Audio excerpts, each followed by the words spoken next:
Bora lá então, capítulo 3, a pregação de João Batista e o batismo de Jesus. Vamos lá, hein? Capítulo 3 de Mateus. Naqueles dias apareceu João Batista, pregando no deserto da Judéia. Ele dizia: arrependam-se, porque está próximo o reino dos céus. Pois é a João que se refere o que foi dito por meio do profeta Isaías.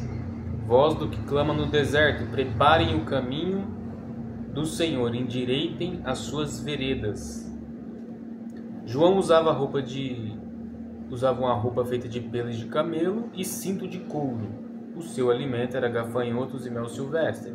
Então os moradores de Jerusalém, de toda a Judéia e de toda a região em volta do Jordão, iam até onde ele estava. E confessando seus pecados, eram batizados por ele no Rio Jordão. Quando João viu que muitos fariseus e saduceus vinham ao seu batismo, disse-lhes: raça de víboras, quem deu a entender que vocês podem fugir da ira que está por vir? Produzam fruto digno de arrependimento e não pensem que podem dizer uns aos outros: temos por pai Abraão, porque eu afirmo a vocês que Deus pode fazer com que destas pedras surjam filhos a Abraão. E o machado já está posto à raiz das árvores. Portanto, toda árvore que não produz bom fruto é cortada e lançada no fogo. Eu batizo vocês com água para arrependimento, mas aquele que vem depois de mim é mais poderoso do que eu, do qual não sou digno de carregar as sandálias. Ele os batizará com o Espírito Santo e com fogo. Ele tem a pá em suas mãos, limpará a sua eira e recolherá o seu trigo no celeiro, porém queimará a palha num fogo que nunca se apaga. Então aqui a gente já tem a pregação do João Batista. Todos os evangelhos, Mateus, Marcos, Lucas e até o João também, citam a pregação de João Batista. Por quê? Porque o João Batista ele é o arauto, ele é aquele que está preparando o caminho. E ele representa os profetas e ele é o último dos profetas. Assim, o João Batista, a gente tem que fazer um vídeo só da história dele, porque ele é uma figura muito importante. E ele é ótimo para pregar também sobre como que um pastor deveria se comportar. Mas deixando isso de lado, a gente concentrando aqui na questão da pregação dele, ele está preparando o caminho. Então ele é praticamente um versículo, que é o citado aqui de Isaías, lá no Antigo Testamento, encarnado. Ele é praticamente um versículo encarnado. Ele é a voz que clama no deserto: preparem o caminho do Senhor e endireite as suas veredas. Então assim, ele tem um único propósito: preparar o caminho para Jesus. E aí depois a gente vai continuar lendo aqui o batismo de Jesus. Mas vamos lá. Vamos voltar aqui fazendo algumas pontuações. Naqueles dias apareceu João Batista. Lá em Lucas, dá mais detalhes de como que foi o nascimento dele. Os pais dele, humilde, já idoso, ele nasceu de forma milagrosa, porque a mãe dele era estéril, o pai dele era bem velho, pregando no deserto da Judéia. Ele dizia: arrependam-se, porque está próximo o reino dos céus. Essa fala aqui é a mesma que Jesus vai falar mais para frente também. Jesus diz lá em Marcos também, que praticamente é o resumo do evangelho, da pregação de Jesus, né? Arrependam-se, porque está próximo o reino dos céus. E esse João se refere ao que foi dito pelo profeta, aquilo que a gente já leu, né? Voz que clama no deserto, prepare o caminho do Senhor e endireite seus veredas. Agora preste atenção na roupa dele. Por que enfatiza a roupa que ele usava, feita de pelo de camelo e o cinto de couro? Porque ele está fazendo uma referência ao Elias, que foi o maior dos profetas. E lá em Malaquias, que é o último livro do Antigo Testamento, diz que aquele que prepararia o caminho de Jesus, ele viria no espírito de Elias. E depois o próprio Jesus também vai confirmar que ele era o outro Elias, vamos dizer assim, ou a pessoa que estava no espírito de Elias.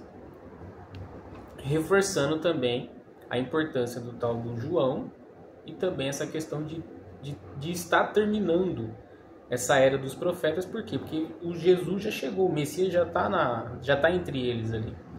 Então, tudo aquilo que os profetas pregaram está acontecendo agora. Então não faz mais sentido ter profeta mais, porque Jesus já é a realidade completa. João usava roupa de e cinto de couro. Seu alimento era gafanhotos. A mesma coisa lá e mel silvestre. Era a mesma coisa do Elias. Então os moradores de Jerusalém, de toda a Judéia, de toda a região em volta do Jordão, iam até onde ele estava. Ou seja, as pessoas seguiam ele, né? Tinha um cara lá começando a pregar, falar de arrependimento, batizar as pessoas, não tinha nada parecido com aquilo, as pessoas iam até ele. E confessando seus pecados eram batizados pelo Rio Jordão. Aí entra a questão de confessar os pecados e ser batizado. Perceba que o batismo de João Batista é para arrependimento. Quando João viu que muitos fariseus e saduceus vinham ao seu batismo, disse-lhes: raça de víboras, quem deu a entender que vocês podem fugir da ira que está por vir? Produzam fruto digno de arrependimento. Essa parte aqui, ó, produzam fruto digno de arrependimento, ela tá ligada com o que vai dizer mais para frente lá o Tiago, que diz que a fé sem obras é morta. Não que você vai ser salvo pelas obras, mas se você se transformou e você tem fé, é natural que as suas atitudes também mudam. E por que ele chama de raça de víboras? Porque víbora é uma cobra enganosa, né? E sutil também. Então ele já está dando o caráter aqui de quem que era os fariseus. E não pensem que pode dizer uns aos outros: temos por pai Abraão, porque eu afirmo a vocês que Deus pode fazer com que destas pedras surjam filhos a Abraão. Ou seja, a questão da fé não está ligada a você ser só judeu, ou seja, ter nascido israelita. É você ser filho da promessa e ter fé nas promessas de Deus e na lei dele. Não é questão só de nascer judeu. E o machado já está posto à raiz das árvores. Agora preste atenção, o machado está posto à raiz das árvores. Portanto, toda árvore que não produz bom fruto é cortada e lançada ao fogo. Quem que é o machado? Quem está com o machado? Jesus, o Messias, o próprio Deus. Quem são as árvores? Somos nós. Cortar a raiz é terminar com a vida da pessoa. E Jesus vai dizer que a gente não tem que temer daqueles que podem matar só o corpo. Temos que temer aquele que pode matar tanto o corpo como a alma, né? Portanto, toda árvore que não produz bom fruto é cortada e lançada ao fogo.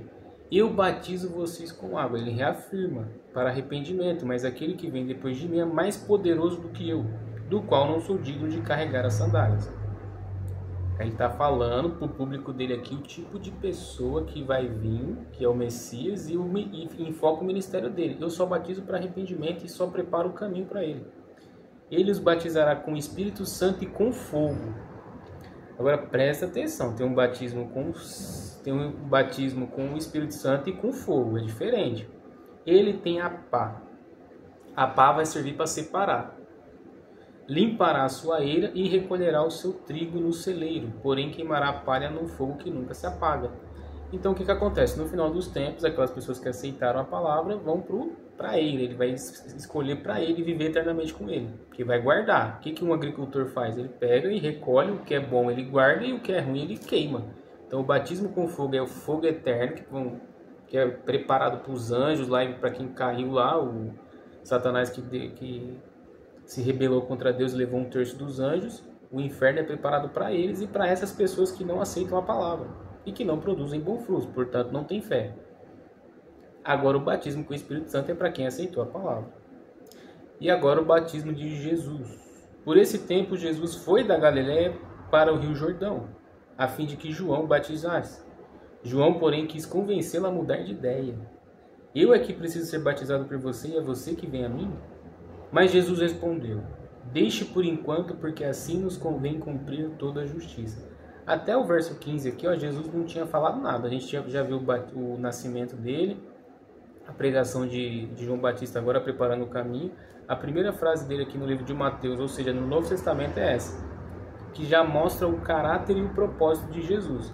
Deixe por enquanto, porque assim nos convém cumprir toda a justiça. Então ele concordou. Depois de batizado, Jesus logo saiu da água.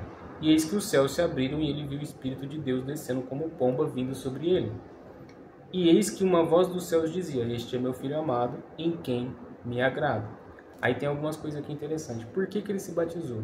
Primeiro, ele está reconhecendo o ministério do primo dele, né? Que o João Batista é primo dele, está reconhecendo o ministério dele. Segundo lugar, ele está se colocando na posição das pessoas que ele vai salvar. Porque o que o anjo falou para o pai dele lá, para José? Falou: ó, ele vai salvar as pessoas dos pecados dele. Então ele tem que se parecer com as pessoas que ele vai salvar, porque em certo sentido ele vai se colocar no lugar, e ao mesmo tempo também que ele é nosso sumo sacerdote. O que o sumo sacerdote fazia? ele tinha que fazer algo, o sumo sacerdote, que as pessoas não fazem, mas ao mesmo tempo ele tinha que ser parecido com elas. Então ele vai passar pelas mesmas coisas. Então ali, para ser batizado, ele já está se colocando na nossa posição. Porque quem precisa de batismo é nós que somos pecadores. Ele não precisa. Mas como ele diz aqui, ele quer cumprir toda a justiça. Aí já é outro ponto. Ele quer fazer tudo conforme Deus quer, a vontade dele. Então ele não precisava, assim como ele não precisava morrer também pelos nossos pecados, mas ele se coloca. Então ali já mostra que ele está fazendo tudo para salvar a gente. E depois de ser batizado, logo saiu da água. E eis que os céus se abriram. Aí essa visão aqui confirma a Trindade, porque ele é o Deus Filho, o Espírito Santo desce como pomba, representando a paz, representando a pureza, e ao mesmo tempo confirmando também que ele é o Filho de Deus. E depois o céu se abre e confirma que ele é o Filho amado, em quem Deus tem prazer, em quem Deus tem alegria. Aí olha que coisa interessante, Deus Pai, Deus Filho e Espírito Santo. Essa passagem que diz assim que o céu se abriu, provavelmente as únicas pessoas que viram foram o próprio Jesus e o apóstolo e o João Batista. Porque provavelmente tinha mais gente ali em volta. Porque diz o texto que João batizava muitas pessoas. As pessoas iam até ele, as multidões iam até ele. Mas provavelmente, se eu não me engano, é em Lucas que diz que houve um estrondo no céu. Mas por que só os dois viram? Porque aqui... E eis que uma voz dos céus dizia, ou seja, não mostra, né? não diz, mas no Evangelho de Lucas dá ênfase que foi o Jesus. E se eu não me engano é João que diz que a ênfase, não, Marcos parece que diz que a ênfase foi do Jesus. Aí se eu não me engano Lucas ou João dá ênfase que foi do João Batista. Mas provavelmente os dois viram, porque tem uma profecia para o João Batista que diz que aquele que ele batizasse e descesse o Espírito Santo sobre ele, esse seria o Messias, que é o que acontece aqui. Então aqui a gente tem a pregação do João Batista, um pouco sobre a vida de João Batista. Ele faz meio que uma parábola aqui sobre o que vai ser a pregação de Jesus, sobre produzir fruto digno de arrependimento, sobre a paz, sobre a ira, sobre a separação, o batismo com fogo, batismo com o Espírito Santo e o próprio batismo do nosso Senhor Jesus. E esse é o capítulo 3.